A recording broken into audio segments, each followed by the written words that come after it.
হ্যাঁ ইয়াহুদা, বলো দেখি কি হয়েছে, কি সমস্যা ঘটেছে। ভাইরা ডেকে বলেন, ইউসুফরে নিয়েছিলাম মহব্বত আর আদর করে, কিন্তু আমরা কি করতে পারি নাই, বাঘের হাত থেকে রক্ষা করতে পারি নাই। আজকে আমার ভাইজানকে বাঘে খেয়ে ফেলছে।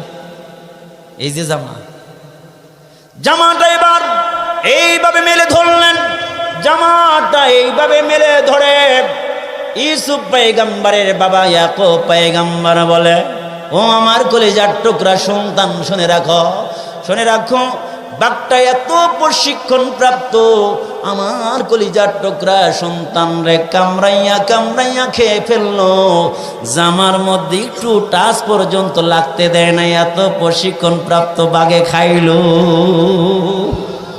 ধরা পড়ছে নি, কারণ পয়গাম্বরদের বুদ্ধি আছে, তারা যতই যুক্তি খাটাও, যত মিথ্যা বলো, পয়গাম্বরদের কাছে ধরা পড়ে যায়। ওই যে বুদ্ধির কথা বলতেছিলাম, এই কথা চলে আসছে, ইউসুফ আলাইহিস সালামের কথা যখন আসছে, আর একটা কথা বলে মূল কথা চলে যায়। ইউসুফ পয়গম্বরকে উলঙ্গ করে গভীর একটা বিরানা কুপিরের মধ্যে যখন ছেড়ে দিয়েছে, কেউ নাই, অন্ধকার,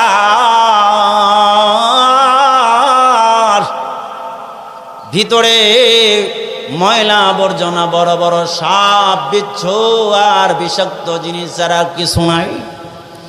ইউসুফ পয়গম্বর যখন চলে গেছে,